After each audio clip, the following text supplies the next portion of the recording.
Hello，各位观众朋友们，大家好，这里是不知名评论学子。今天要给大家分享的产品就是由奇怪工作室出品的1:60丰碑，包装比较简单，上面是各种 3D 渲染的丰碑。产品共计51块板件啊，包装盒的尺寸跟常规的 PG 是差不多的，内容物倒是堆得挺满，整个盒子都没有浪费。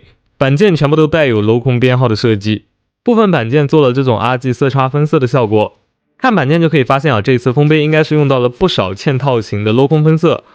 深色板件的大面积零件上面多多少少呢还是会有一些水纹，有隐藏水口设计，但并不是全部隐藏，应该是做了合理化的调整，避免阴间水口的出现啊。不过实际拼装过程中还是出现了 T 级部分的隐藏水口啊，处理起来比较麻烦，好在数量比较少。饱和度较高的颜色呢就只有明黄色和酒红色。地台还是老样子，很大很厚，背面呢有加强筋的处理啊，但是空的空间还是蛮多的。纸制品方面，产品并没有任何补色贴纸。水贴呢需要扫码查看示意图。比较令人心生疑惑的是，说明书的尺寸给的非常的小，要比 RG 说明书小整整一圈啊。内容方面呢，有一些错误的地方，厂家已经进行了修正，但还是有一些乘2的部分零件是需要进行镜像处理的，说明书中没有提到啊，讲的不是很详细。因为板件大块而且数量很多，建议大家可以先拼装完成骨架，这样找板件的话会方便一些。骨架的拼装还是比较费时间的，正常的话应该要拼个1天左右。产品被分为了第一层功能性骨架以及第2层的完整骨架。实际拼装过程中我直接都给拼上了，所以第一层骨架就没法给大家展示了。相信小伙伴们也可以看到，这一次骨架其实是非常饱满的。不过目前我手上这一套在拼装骨架的时候组合度真的非常的紧，厂家那边说是大货会进行一定的调整啊，具体能优化到什么程度呢？目前还不得而知啊。总之我是在跟丰碑的战斗中啊，手指全部都开3红了。比较幽默的是，这个骨架的面部还有一个小彩蛋啊，它里边是藏了一个爱心的。奇怪工作室呢，总能带来这种奇奇怪怪的小设计啊。另外比较有意思的呢，就是它这个骨架其实也是有一些色差分色的，这一点真的是好文明啊！就光骨架已经非常好看了。当然我的手指还有点痛了，其实。除了主体以外，武器和背包也是一个不落啊，带有完整的骨架设计。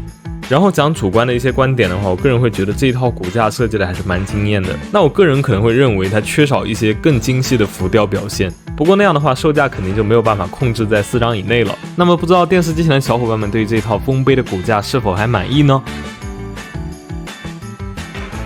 套外甲的过程相对骨架来讲呢会顺畅一些，不出意外呢骨架应该是故意做这么紧的，也许是为了更好的保证关节的把持力度。造型这块呢我就不多说了，相信大家懂的都懂啊。我个人觉得魔改的还是非常帅气的，不过整体的比例啊已经脱离了原有的框架，变得更加修长。产品到头顶的高度足有33厘米，如果是隔壁出的话应该就只有29厘米了。实际上当前尺寸已经赶上毁灭模式的暴躁女妖了。细节方面大家应该会比较关心头部的造型，到底好不好看这个问题呢，萝卜青菜各有所爱啊。拍了4个角度的照片，大家感兴趣的可以暂停看一下。巧妙的是2片透明件的运用，在光线比较充足的地方呢，可以看到内部的骨架细节。胸部这里对比原版托鲁基斯改的不是那么的方正了啊，整体的线条风格呢与4肢保持了一致。诸如此类的魔改呢，其实全身上下都还能看到不少。说实话，他家在造型把控和外观设计上面一向是不会让人失望的。目前来看，这一款丰碑的外观呢也没有什么太突兀的地方。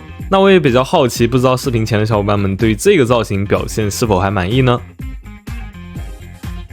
可动设计呢，脖子方面共有3段关节，同时领口有一段上抬设计，这个设计有点奇怪啊，我不知道这个东西作用是什么，有可能是用来遮脖子的正面穿帮啊，这个我就不太确定了，小伙伴们也可以一起来猜一下。弯腰同样为3段式啊，骨架的时候可以骨折式可动啊，装上外甲以后呢，可动幅度就比较小了。肩膀部分呢带有一个常规的外拉关节，表现还算不错。手臂的平举轻松超过90度。屈肘为双段关节，手肘的装甲很有骑士的味道。手腕有一段额外的可动，范围不大但不会穿帮，配合手型根部的可动会有意想不到的效果。前裙甲有非常完善的避让设计啊，但掰起来有点费劲。侧裙甲是连接在腿部的侧面的，有球关以及直装2种连接方式，上下2个连接点位。这里说明书上给了你2种安装方式，让你选一种，但实际上你可以2处一起安装，获得更好的定位效果。后裙甲是2个推进器样式，采取了插装连接，可动范围会比较受限，换来了更加稳定的效果。这边后裙甲以及侧裙甲呢都有一定的展开玩法，全部展开以后大概就是这个效果。大腿根部有下拉设计，一共分为3个档位，另外大腿还设计了一个前踢的延伸关节。腿部的造型呢是我这次最喜欢的部位了，肉感十足的同时，线条过渡也自然，表面还有这种装甲被分割的感觉。实际上在屈腿的时候，这个联动效果看起来也很像裂甲。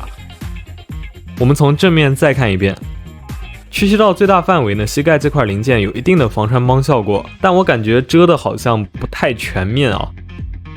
脚掌为双段设计，范围并不大，因为没有特别厚重的脚腕装甲，所以这一次的接地效果表现倒是非常不错。总的来讲，在当前比例下，这一款产品的可动表现呢还算是不错的。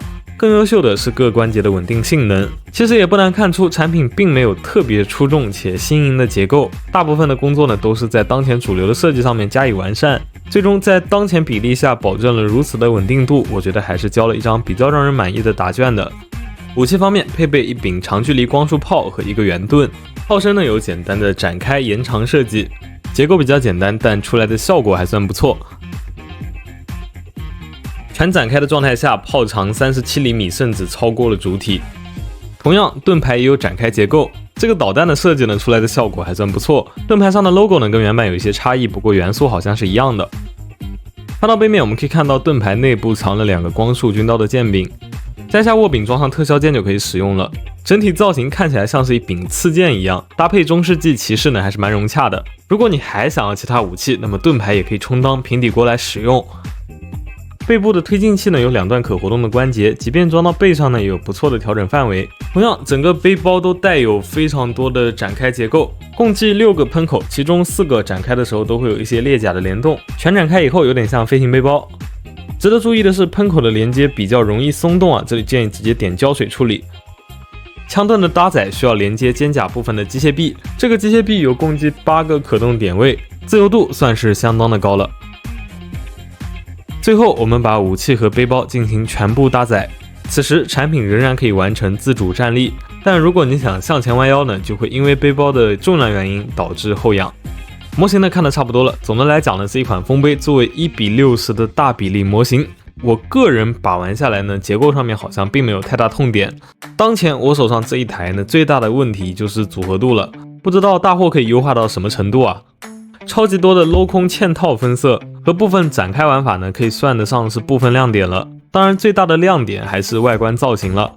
至于面向群体呢，我觉得更适合一些有经验的资深胶老啊，因为可能需要一些修建的工作，加上有些地方呢，说明书也表达的并不是很清晰。如果是小白或者只玩过万代的朋友入手这款产品的话，就需要不少的耐心了。那么本期关于风杯的简单分享到这里就结束了，这里是不知名评论学子啊，来日方长，咱们很快再见。